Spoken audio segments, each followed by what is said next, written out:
And yeah, and I would like to invite Natalia Misak to the panel, and I would also like to invite Marlena Happach to the panel. So please, just wherever you want to sit, you can, or you can also.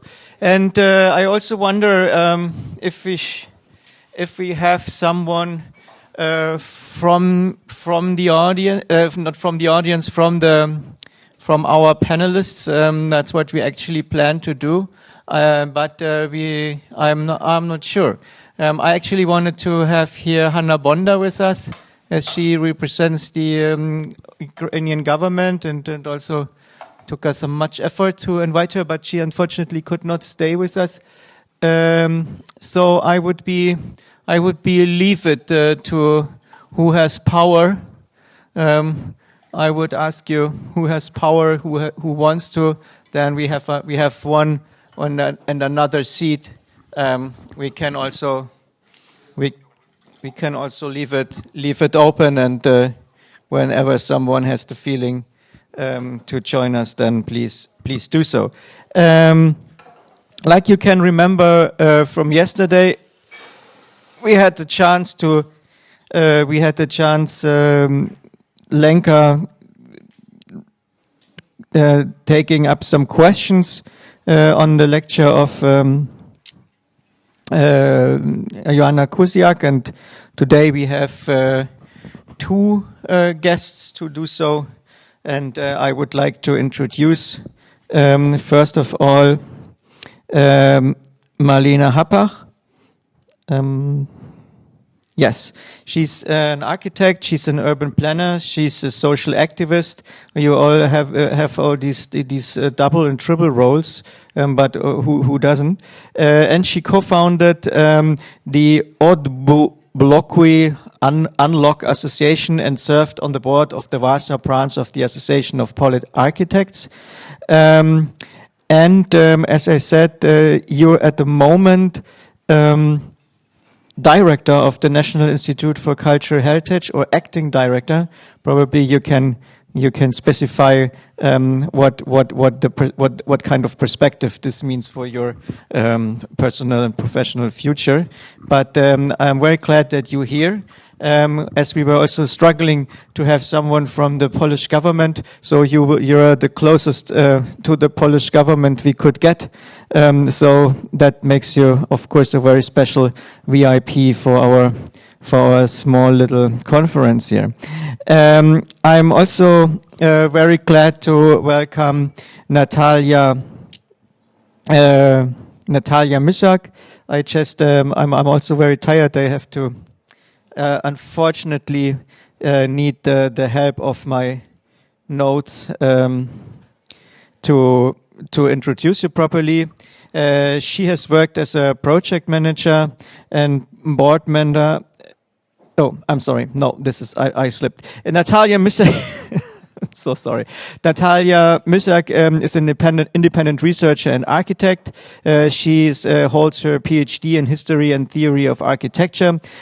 She graduated from Lviv Polytechnic University and concluded researches at TU Vienna, Malmö University, and ETH in Zurich. I know that she worked for the Urban Center for Urban History in Lviv, where we had whom we had the pleasure to partner with also already in the Modernism in Architecture exhibition project from 2022. And she's working as an architect in a practice at Dorsdorf and Partners in Kharkiv, and collaborates with Swiss Network and Spatial Practice Lab in Lviv. And she is one of our advisory board members of the ETOM-NEB-Lab. Yes. Was for, I think, 7 or 8 years city architect of Warsaw. Thank you, Hubert, for adding that. I unfortunately slipped over that, and I hope you can excuse that. This is, of course, a long time experience, and I hope. But Malena told me I should not talk so much about her, and I should not ask her so much because she's suffering a terrible headache. And but this I should have added. I'm very sorry about that. But I follow this advice not to ask you, but I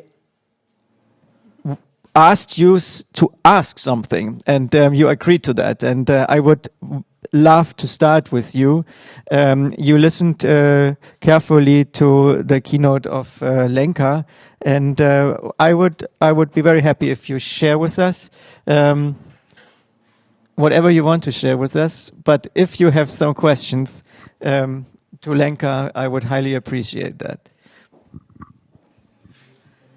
Thank you, and I think I have to explain. First of all, I think that me and Lenka, you have quite similar lives. I'm from the same year, so even the same age.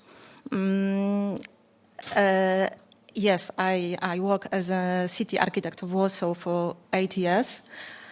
But I finished this year, and from 4 months, I'm the director of National Institute of Heritage, and I have to say that Kacper Kępiński, who is there, he's from Institute of Architecture and Urbanism, and this is the same level. So he's as close to government as me. But going back to Lenka lecture, you started with the diagnosis of design of modern slab districts, and I really agree with you. And I think that there is a problem of scale, the problem of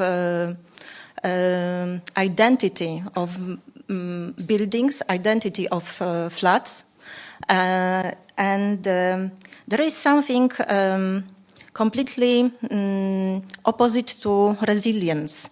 This type of design is really difficult to keep something new. So if economical of social conditions are different, the 19th century city is easy to take new commercial signs, new function, and for these modernistic buildings, it's really very difficult. And I don't know if you noticed that if every balcony or window is different, then you have the impression that something is not right with this building. Even I noticed this building next to us, that there are flowers on the balconies, and I thought, oh, it's really nice, but it's like in order. And then I noticed that there is only 2 types of pots and 3 types of plants, and that's why it looks so nice. And what I want to ask you is, you give us a question about the boundary, and I will be the devil's advocate for a moment. Is this boundary really exist? Maybe this design is against the human nature, and we have to change something because we can put money and our forces once again, and it's not easy to live in such a design. Yeah, it was meant as a part of the discussion. If we would consider the majorly changed modernistic communities as a heritage. So where is, if there is any boundary, if we really want to draw it or have to draw it, and where it is, what's actually the heritage? Is it the urbanism? Is it the aesthetics of the building? It's both of it. It's how it's embedded into the landscape. Is it that this was considered to be the garden cities? So even if many of those landscapes are definitely not fulfilling the image of gardens, or because for many reasons. So this boundary, it was about we know that maybe there is a major intervention needed by many buildings and by many ensembles. It was already done in a different way. So are we able to really protect this pure picture, like what I had at the first photograph, like this bright, this shiny new white ensembles? Is it something which is actually possible, and are we willing to do it? Yeah, because if we say yes, maybe we can't do something else. Yeah, so it was a question. I don't have answer to this. Just when I'm looking at what's happening in Czech Republic, sometimes where they don't, where the owners, because the situation is different than what was described in Germany. In Czech Republic, the houses were privatized, but mainly to private persons who lived in the apartments. So we do have associations of owners. We don't have really big companies which are owning, with some exceptions, but there it was caused because it was prior, it was housing built with the factory, so it was sold with the factory. But besides, we don't have big companies, big international companies which are owning some major parts of the housing estates. Yeah, so if those housing associations of owners, if they don't have a lot of money, sometimes it's actually better, because they only do the isolation, very simple steps, and they are not thinking that much how many colors they would use on the building. Yeah, but it was really towards and I wanted to a little bit to support the discussion. Yeah, so if there is some limit, and maybe the different countries have different approach to what is considered to be a heritage. Did it answer? Maybe there is no answer. In every case, there is another answer. There was also a question in the answer, but maybe we do it ping pong. So I would like to give the word to Natalia, and please also feel free. I mean, you did not only listen to Lenka, you were also like observing carefully the discussions of the last 2 days, or also like. If you have a statement for us in general, so please. Thank you. Probably I will just sneak into this discussion that just appeared here, and Monica already mentioned Latour today, and probably also in relation to what you're saying about the borders and transformation. They have a really nice article with Albana Yaneva, "Give me a gun and I will make all the buildings move," right? And by the gun they mean a photographic gun which could arrest the flight of the gull and show like different stages of it. And they're saying that we dramatically lack such instruments in architecture in order to understand this transformation and capture them on the different stages, but also think in this way about the architectural objects, not as a static one, but in its dynamics. And I think like also reflecting back at what we hear like previous days on like how the same physical structure has completely different careers in different cities. I think it's actually maybe this is the heritage that we can receive from these big urban laboratories. We just see how it works with a different context, with different political settings, which are also changing, have ruptures, etc. So I think that this dynamics is a very important point here. And from the other side, also referring to the concept of Richard Sennett of open and closed systems, probably this like mass housing estates were designed as a closed system, right? But they were never implemented as they were promised in a certain way. And reflecting back to what we have, for example, in Ukraine, sometimes when this promised infrastructure or promised parts of the district were not implemented, it's actually opened new possibilities for the district. And it gives this possibility to adjust and to develop it according to needs which appeared there.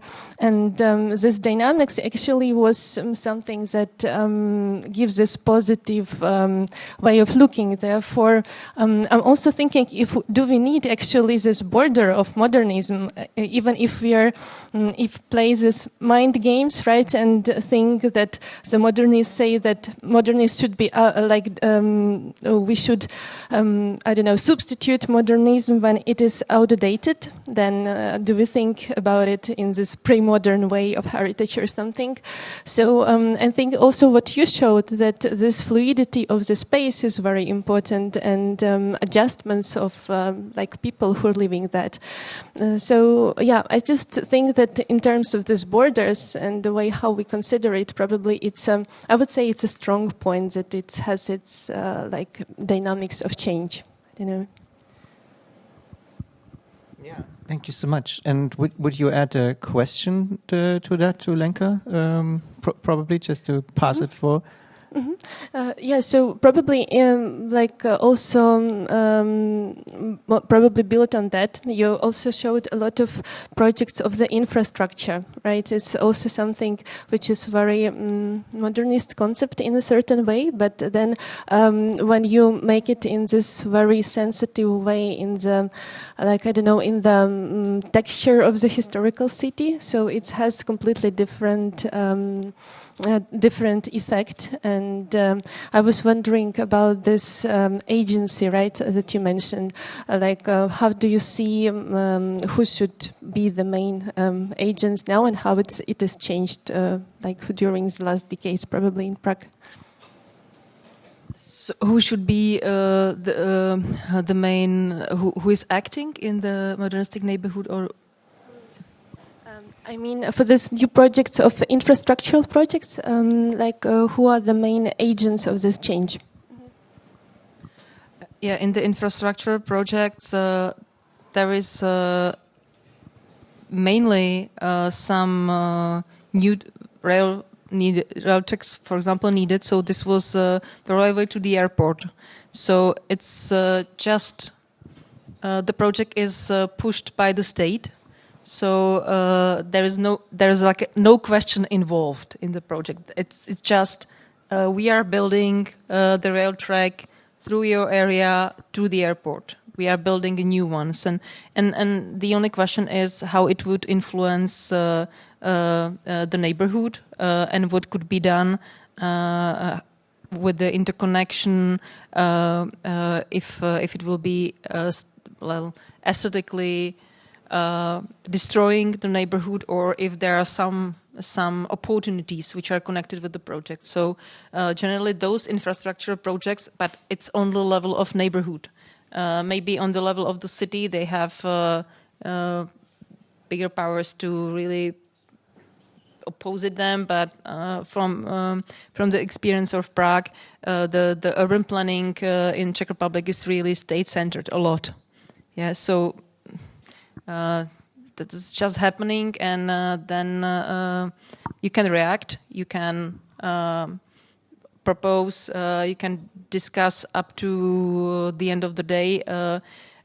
You can be tough proposing what's good for the community, but you really can't change the projects themselves. Like, you can't say there will be no train to the airport, or that the same applies. A lot of those spaces, they're actually private, yeah, and it's something we are facing also in the new neighborhoods that were large brownfields which were sold without major restrictions, let's say, but without major and detailed plans. So then you're in the position that you're like negotiating the possible changes, and you're negotiating that there will be some connection and that there will be some passage underneath the railway station, because on the other side there is a private project, and that private project is owning the land up to the river, for example. Yeah, so is it an answer to your question? Yeah, thank you so much. I would like, because I will be in the background so a little bit, so I'm just asking again on my left side if there's something more you would like to ask or to add to the lecture. Maybe I will ask. I want to ask you about the data from Prague.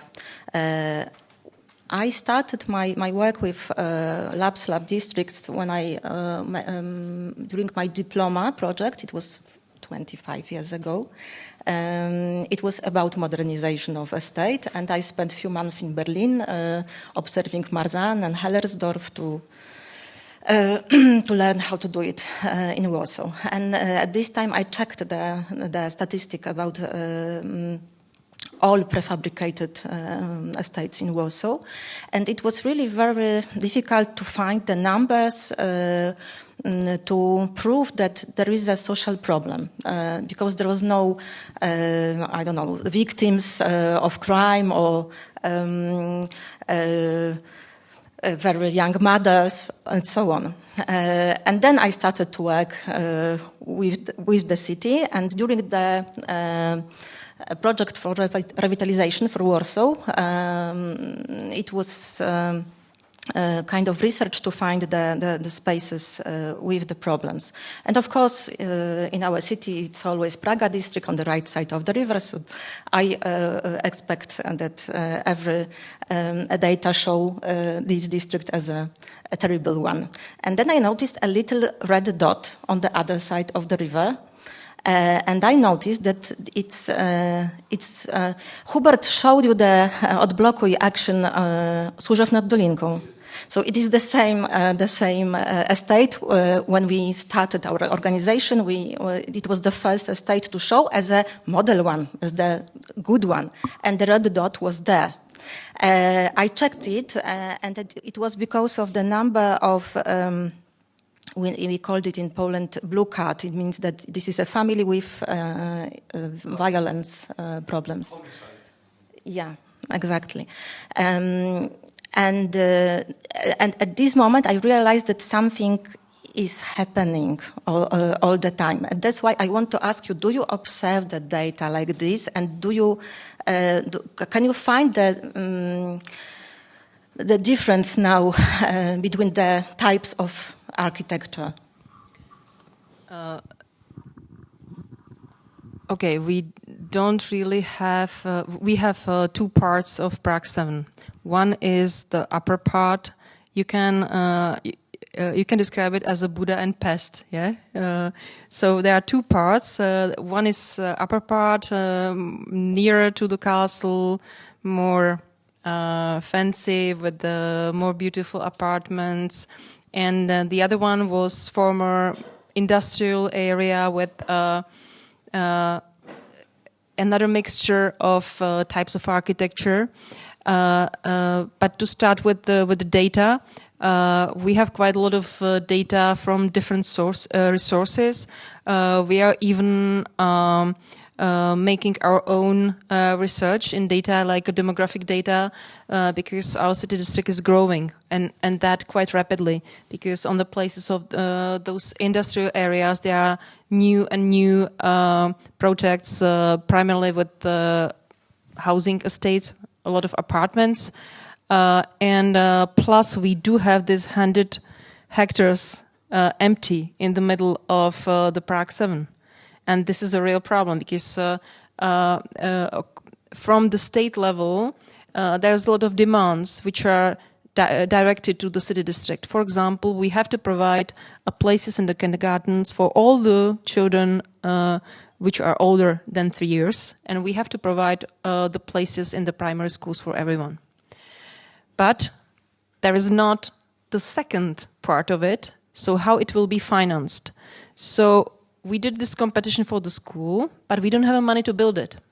Yeah, we managed to change the master plan to get the land where we can build a school. Actually, we managed to successfully to do an architectural contest to finish the plans. So now everything is finished, but there is like no. The city and the state are not pushed to give us money. Yeah, so you can ask for the money, but it's not certain that you get them. Yeah, and sometimes because Prague is at the same time a region and the city, when the political representation at the big Prague, like at the regional level, is different from the representation at the city district level, then you're lost, and sometimes you're not getting the money. You're obliged by the law, but the law is not saying who is giving you the money for the project. Yeah, so this is difficult. So we are.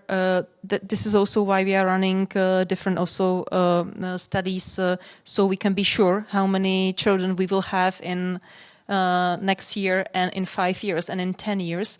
And those models are always two. There's always two of them. It's without this 100 hectares Bubny area and with it. And because there is no change in the master plan, it's just now like sleeping this 100 hectares area, but it's private. And once the change of the master plan will be done, which can be any time in the next 2 years, then we will face a real problem, because they will of course build much faster than. And they will be like, and we will have actually the same problem like some of the states, maybe with the capacity of the school and the capacity in of the kindergarten and capacity of public services. So you're asked about a lot of things, and you're obliged to do it by the law, but there is not real answer to where you can get the money. The park you have seen, it was paid by Norwegian funds. We don't have the money to do it, and yeah, I think that's something what we learned during the 2 days, that with all goodwill and with all good concepts and with all good approaches, we face those dead ends. There's this dead ends, and then you can't move on. And I think that's what we also learned in several of the lessons learned, that we have the structural problems, we have disability problems. I mean, one of course is the money. The money is surely always the topic, but it's also like it's also like these. Yeah, probably there would be even money, like what we learned today from the gentleman who just left. That there's funds, but we don't have the legal structure in order to like distribute it wherever it should be belonging to. Well, we have 1955, so we're actually 5 minutes to the, like my program says here, planned end. So by straightening it up, we are again in time. And I don't have actually any problems when I was listening to you. I mean, what you were asking, what you were answering, and then there came some pictures back to my mind from the lessons learned we had at the sections, and I do not think that we need to wrap that up again. I think we will need to wrap that up in a kind of documentation. What we will definitely do in a kind of reflection, what we hopefully will be able to achieve in the aftermath of this conference. What I would like to do now is, I'm not so sure if we would open the discussion to the floor. I have the feeling that you are fed up with knowledge, more fed up with experience. And I think there is a need to digest. And we were talking about scaling and being flexible. And so also this applies, of course, also to how we deal with things. And yes, maybe Natalia, Malena, one last remark or one last question from the both of you or one of you, then I think that could be it. Please. It's such a big pressure to make the last remark. You know? It does not have to be the famous last words. It can also be a last question to Lenka. But, yes, that would be better. Yeah, so probably I would then ask, because both of you mentioned about actually the land, right? And when we think about this big utopian projects, it's always about land reordering in a certain way. And it's a certain problem in the cities or certain obstacles for that. And all big utopian projects were involved this aspect of land in order to create new visions. And I was wondering if there exists, maybe it might be for both cities, just a question, if there is some ideas or visions or even utopic longing for certain, certain values that you want to reach in the city, and it's actually something that creates a bigger vision for future, both for Prague and for Warsaw, and which obstacles do you have on this way?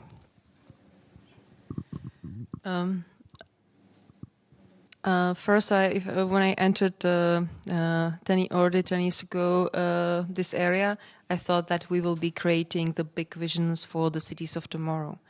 And I ended up actually securing that there will be short distances, that there will be transition points, that there will be connections where they are needed, that the buildings, the new additions, the new ensembles, the new block of flats will be nice to public space, and that they will not destroy it, and they will co-create beautiful public spaces, or at least acceptable public spaces, that we will manage to introduce public amenities in all those private developments, or to make them pay for that we will do it elsewhere. Yeah. So and again, this there is now there is a law for it from the summer, but we are doing it already a couple of years. Yeah. So to create a balance, also because if you have a lot of new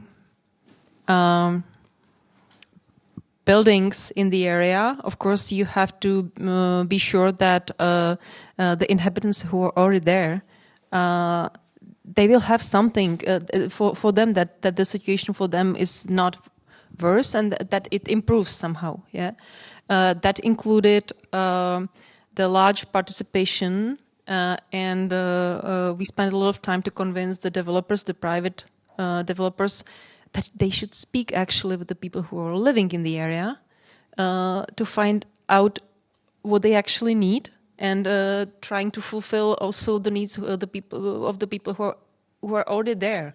Yeah, not only the new ones, the new additions. And at first we faced misunderstanding. It was like, why we should do it? We keep it secret, and once the project is approved, then we will reluctantly agree to speak with them. And through the years, what we achieved is that they are really speaking about the project when it's not done, when it's only the idea. And they are speaking with us as with the city district, and they are also speaking with the people in the surrounding. And the same was for the railway company. They also they had a very bad experiences because the process of issuing the building and planning permit in Czech Republic is, I don't know if I do know how, that we are like 270, at the position 270 worst in the world or something like that. Like really, really, really, really bad. Like the processes are super long.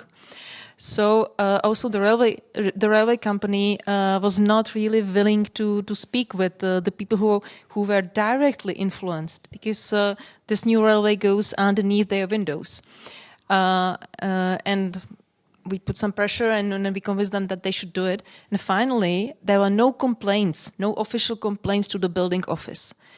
And they were just perplexed. They didn't believe that something like this is happening. So maybe the most important thing I've learned is that the communication is the key issue. This is the key from the beginning, from the moment that you don't know what will actually happen, that you have only the master plan, and that you know that you will have, I don't know, some square meters, and the city knows that there is a kindergarten needed. That is a starting point, and that you should find a solution. Yeah, and again, there is no. They are not obliged to speak with us. Yeah, so there is no. They are not pushed by the law to do it. Thank you. We have someone asking a question from the audience? No? But I think... No question. Comment?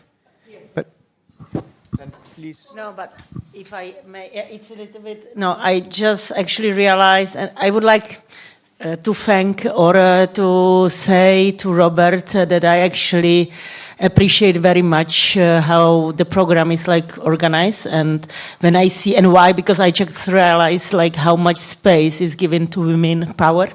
So I really want to appreciate that, because it's still not very standard. So thank you very much from that point. Thank you. So you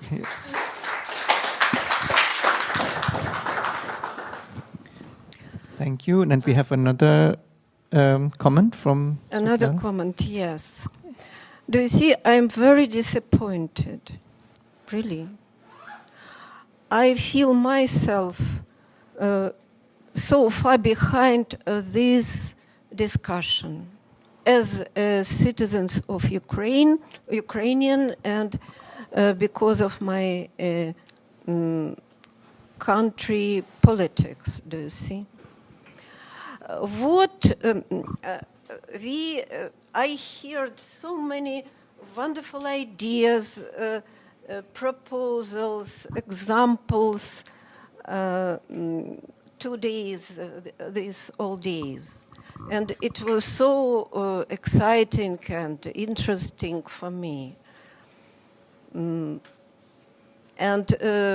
what really unites us, all of us, everyone believes in a good perspective for that modern heritage from 60s, 80s. And we see these perspectives, and we very active in that way. But what separates us?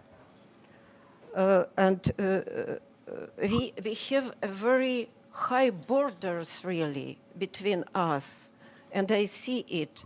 This is a different state politics about this heritage.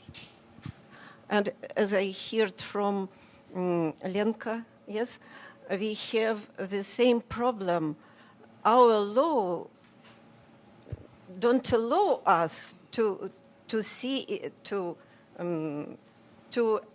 value this kind of legacy, to say that this is a real heritage with perspective. I talked today with our parliament member ask her what now she, as a member of this group, works with a new law in urban perspective of our country. And our government sees only one perspective to densification our city. Do you see? This is only perspective for Ukrainian city. What it means, densification? It means the density of within existing neighborhoods. Do you see? It means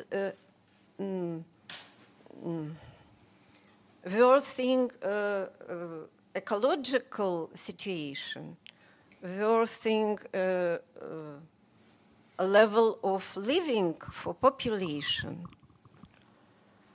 And I strongly believe that our main task, and I try to tell it, to bring it in my report, that this is a special kind of heritage we have never had before.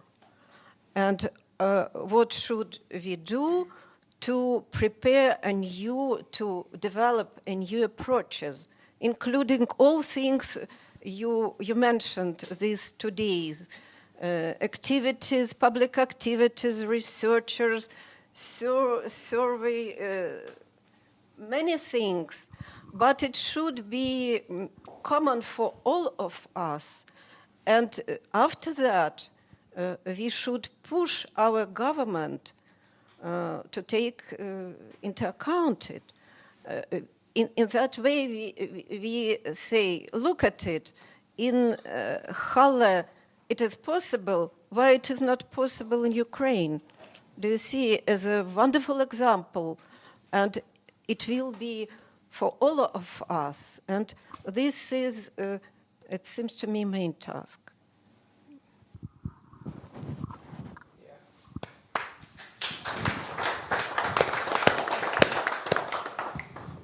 I guess we can all agree to that, and I think it was actually a wonderful plaidoyer to the end of this discussion. Beside someone else wants to add something, but yeah, I envy your energy, and but I made me just thoughtful when I heard what Svitlana was saying, because I mean it's always like that we have so much in common, and there's less probably what divides us beside borders. And as said in the beginning, I mean, we're celebrating 20 years of European extension. We should probably celebrate that, because, like, if this would not have been, because how can you achieve what you do? Like, you just create such a union of common beliefs and of common, probably, hopefully, of common laws, and then what we experience is that every time with something was achieved on a EU level, and then when it comes to the implementation in the countries, then everybody is complaining.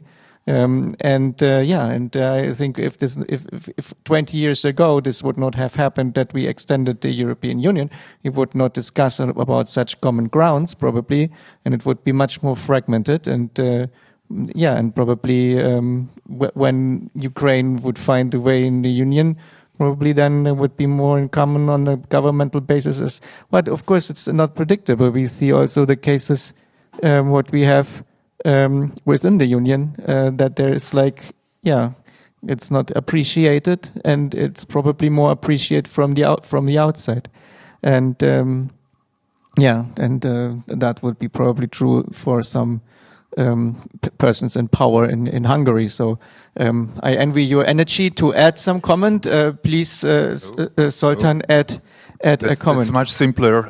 I simply, as the chief architect of Budapest, I wanted to congratulate to my colleague in Prague especially for all these projects that you've shown us, and especially for fighting with the chair railways. That can be something very special and very complicated, I know from my part. But thank you very much for your excellent presentation. Yeah, thank you.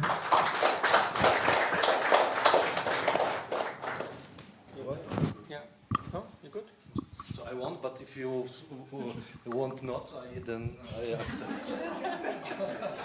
Okay. So again, some follow-ups.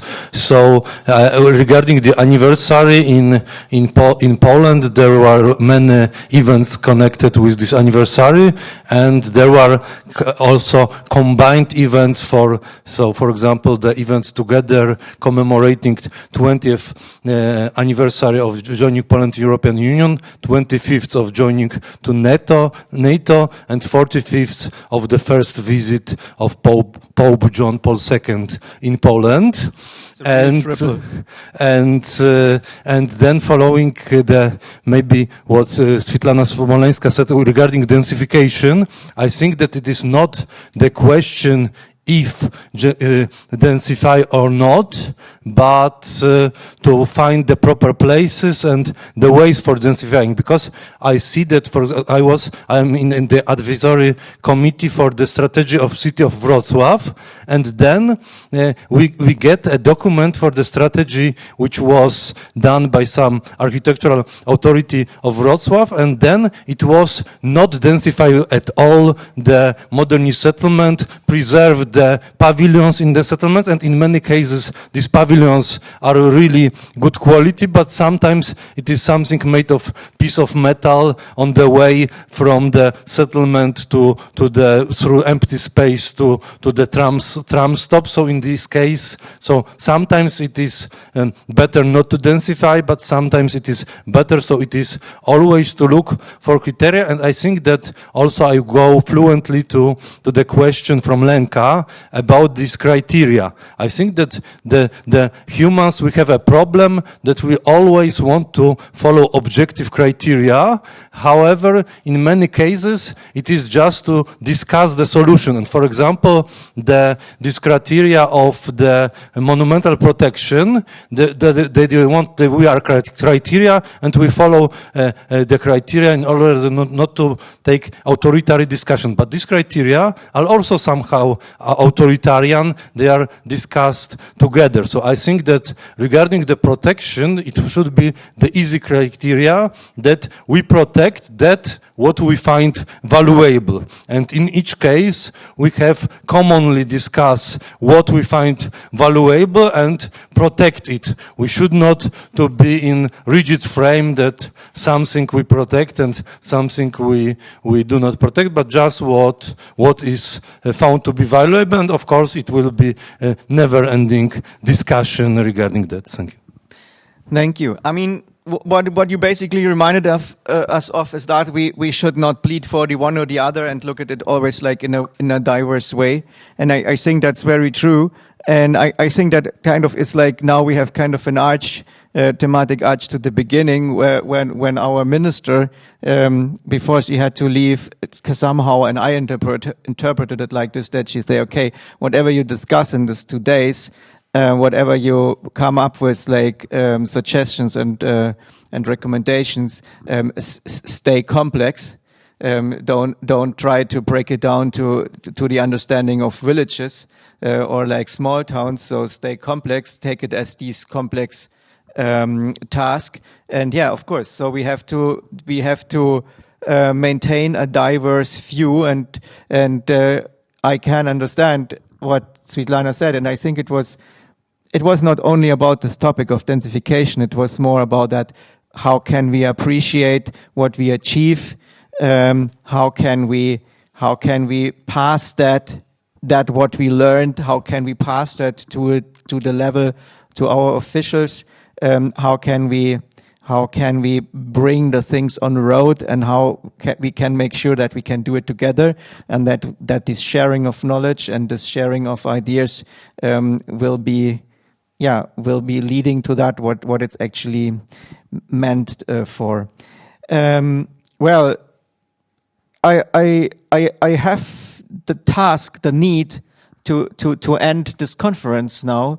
I think it would be wonderful when all that what we did. I mean, the final panel was called "Sketching Big Points of Post-War Modern Housing for Tomorrow." I think we achieved doing that.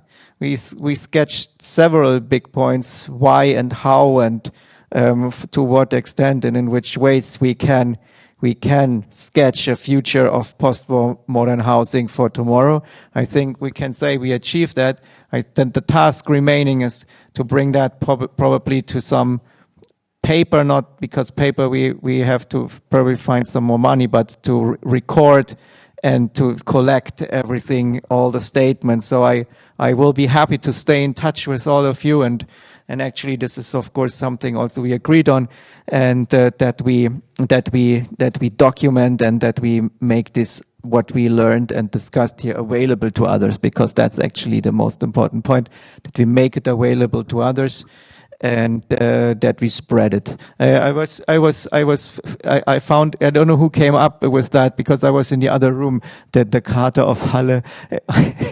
I find it just funny, and I think probably we talked about wording, we talked about narratives, and probably we talked about these people on the ship, and you don't know what happened on the ship. We've been there. Yeah, we learn now from these legends.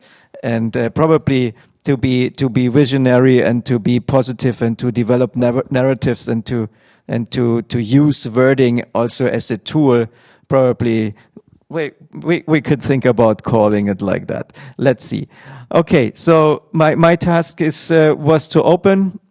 May I only give you one sentence? One sentence. Yes, because I think it will be the good connection between the ship and between the situation after the war.